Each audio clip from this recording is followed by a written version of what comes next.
Baik Pak Har, lalu untuk masa panen dari durian sendiri di kampung durian ini berapa lama Pak? Dari macam-macam varian tersebut? Kalau durian itu biasanya kalau dari bunga itu sampai 4 bulan. Tapi untuk masa panen biasanya mulai udah panen raya itu sampai 2 bulan sampai 3 bulan seperti itu. Karena bervariasi. Ada durian itu memang kayak jenis montong itu lebih lama. Jadi itu bisa sampai 5 bulan, 4 bulan seperti itu. Tapi lokal itu lebih awal. Tapi memang tergantung dari jenisnya sendiri. Karena di sini kan mayoritas durian itu lokal. Betul. Yang banyak. Jadi ada yang cepat, ada yang agak lambat kayak gitu jatuhnya seperti itu. Baik. Lalu kisaran berapa kira-kira Pak dari hasil panen itu Pak di satu lahan? Kalau satu lahan itu bervariasi punya petani. Bisa ada yang satu lahan itu menghasilkan sampai 3.000 sampai 4.000 durian. Ada yang 800, tergantung bervariasi dari tanaman yang ada di lahan masing-masing seperti itu. Tapi dengan jumlah keluasan untuk yang ada di Rengganis ini durian kurang lebih ya di atas 100.000. Itu untuk panen yang awal seperti itu. Jadi karena memang durian itu bervariasi, apalagi ini tiap tahun petani itu nanam terus. Jadi nggak ada habis-habisnya, nanti justru tambah tahun terus itu menambah. Bahkan sekarang petani itu mulai nanam durian yang memang apa? Kalau lokal kan sudah ada, tapi kita memang nggak apa ya. Durian lokal kita tetap kita bertahankan, tapi durian yang model jenis-jenis baru kayak musangking, bawor, kayak durian hitam, blackthorn itu yang mulai dikembangkan di KPS Rengganis seperti itu. Untuk masa panen yang lebih cepat itu ada di Kalau durian apa? durian yang lebih cepat itu ada durian namanya jenis segendon.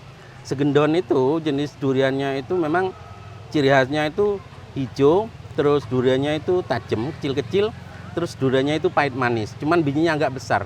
Tapi kalau biji duriannya itu agak besar, biasanya itu banyak yang mencari karena ada ciri khasnya itu jadi pahit manis untuk jenis duriannya seperti itu. Baik. Lalu upaya pengembangan dan inovasi kampung durian itu seperti apa Pak? Untuk pengembangan kampung durian, wisata khususnya wisata juga kita pengembangan di durian, kita memang mulai pembenahan jadi untuk tempat-tempat kiranya karena memang terutama pengunjung yang kita memang ini ya paling nggak nyaman lah berkunjung kampung durian, ada tempat untuk nyantai, ada tempat untuk bermainan anak aman seperti itu. Kita mulai ya berbenah lah sedikit-sedikit karena memang di sini ini kan kelompok. Jadi kelompok jadi dari pembiayaan semua itu dari kelompok. Jadi memang kita mulai berbenah apa yang kita pengunjung kurang nyaman, kita apa bikin nyaman itu mulai kita pindah-pindah seperti itu tempatnya. Jadi untuk menyesuaikan dengan anunya pengunjung kenyamanan seperti itu. Lalu untuk pengelola dari wisata kampung durian ini apakah jadi satu Pak, dari pengelola sahamnya? Betul. Jadi pengelolaan wisata kampung durian ini memang jadi satu. Modelnya jadi kayak saham. Jadi ini patungan, murni patungan dari kelompok anggotanya KPS, kelompok perhutanan sosial ini menjadi kalau di desa itu BUMDes. Lah ini BUMDesnya. Jadi kelompok usaha perhutanan sosial KPS wisata. Jadi modelnya ini patungan kayak model saham. Ada yang mampu 1 juta, oke 1 juta, 2 juta, 3 juta sampai batasnya 5 juta. Seperti itu. Walaupun ini semua istilahnya banyak uang, siapapun nggak boleh melebihi itu untuk pemerataan. Nah, terus untuk pembagian hasil dari wisata ini, sebagian itu hasil kesepakatan, kita memang ada untuk yang sosial. Karena memang dari awal, judulnya di sini itu memang kelompok perhutanan sosial. Jadi faktor sosialnya itu kita nggak tinggalkan. Contoh, jadi hasil dari wisata ini untuk pembayaran rekening masjid yang ada di Pakis Utara kita tanggung oleh kelompok. Termasuk kalau ada kifayah, orang meninggal di Dusun Pakis Utara, kami menyumbang air mineral, aqua seperti itu. Kita menyumbang semua tanpa tebang pilih seperti itu. Juga akses jalan kita bantu. Termasuk kemarin akses yang ke sini dulu kita cor, itu manual juga kita datangkan molen merak beton untuk cor jalan swadaya dari hasil dari wisata kampung durian seperti itu. Luar biasa sekali. Jadi ada pengaruh yang sangat besar untuk warga kampung Alhamdulillah. Pakis ini ya Pak? Alhamdulillah.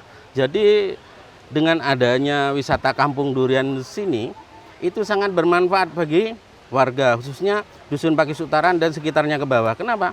Kalau dulu durian sebelum ada wisata itu biasanya sampai numpuk, sampai begitu murah durian. Karena apa? Dia di bawah ke Madura sudah stok sudah banyak melimpah.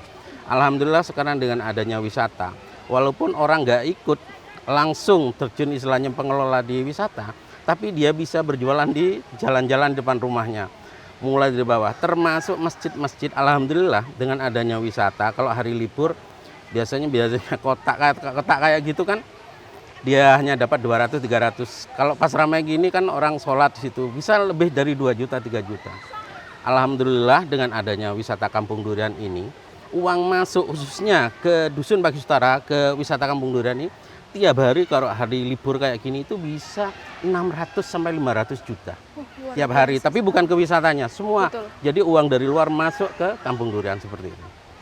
Alhamdulillah. Alhamdulillah. Betul. Jadi ini ya jerih payahnya kami dengan kelompok, dengan anggota, dengan kegigihan. Walaupun jatuh bangun mulai dulu nggak pernah menyerah.